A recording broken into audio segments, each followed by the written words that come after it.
A paz do Senhor Jesus, eu creio que Jesus quer falar contigo através dessa palavra. Muitas pessoas serão libertas através da sua santa palavra. E a palavra vai contar em Atos, no capítulo 15, a partir do versículo 1, como que Jesus libertou muitos.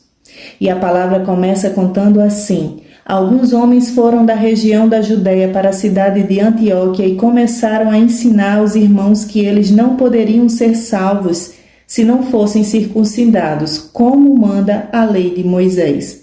Paulo e Barnabé não concordaram e tiveram uma discussão muito forte com eles a respeito disso.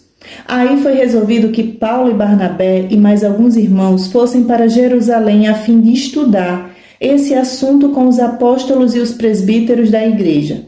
Então a igreja de Antioquia mandou que eles fossem. Eles passaram pelas regiões da Fenícia e da Samaria, contando como os não-judeus estavam se convertendo a Deus. E todos os irmãos ficaram muito alegres com essa notícia. Quando chegaram a Jerusalém, foram recebidos pela igreja, pelos apóstolos e pelos presbíteros e lhes contaram tudo que Deus havia feito por meio deles. Mas alguns membros do partido dos fariseus que também haviam crido se levantaram e disseram: os não-judeus têm de ser circuncidados e têm de obedecer à lei de Moisés. Então os apóstolos e os presbíteros se reuniram para estudar o assunto. Depois de muita discussão, Pedro se levantou e disse: meus irmãos, vocês sabem que há muito tempo Deus me escolheu entre vocês para anunciar o evangelho aos não-judeus, a fim de que eles pudessem ouvir e crer. E Deus, que conhece o coração de todos, mostrou que aceita os não-judeus, pois deu o Espírito Santo também a eles, assim como tinha dado a nós.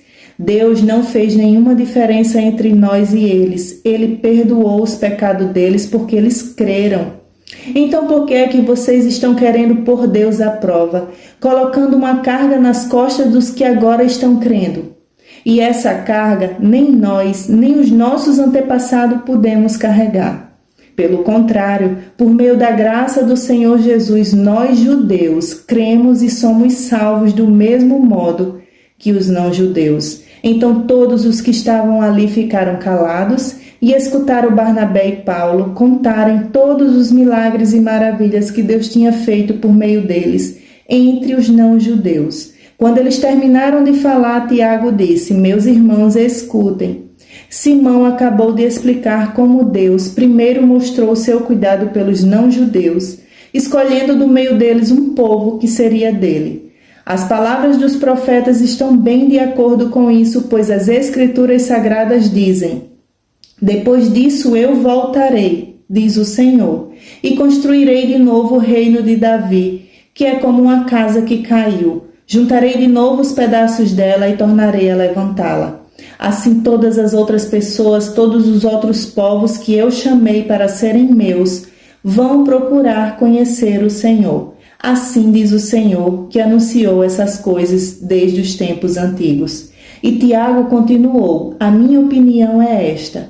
Eu acho que não devemos atrapalhar os não-judeus que estão se convertendo a Deus. Penso que devemos escrever a eles uma carta dizendo que não comam a carne de animais que forem oferecidos em sacrifício aos ídolos, que não pratiquem imoralidade sexual, que não comam a carne de nenhum animal que tenha sido estrangulado e que não comam sangue, pois desde os tempos antigos a lei de Moisés tenha sido lida todos os sábados nas sinagogas e as suas palavras são anunciadas em todas as cidades. Glorificado e exaltado seja o nome do Senhor. Veja, meus irmãos, que somos salvos pela graça. E essa palavra é clara, claramente, que os não-judeus que somos nós, conhecedores da verdade de Jesus, somos salvos pela graça.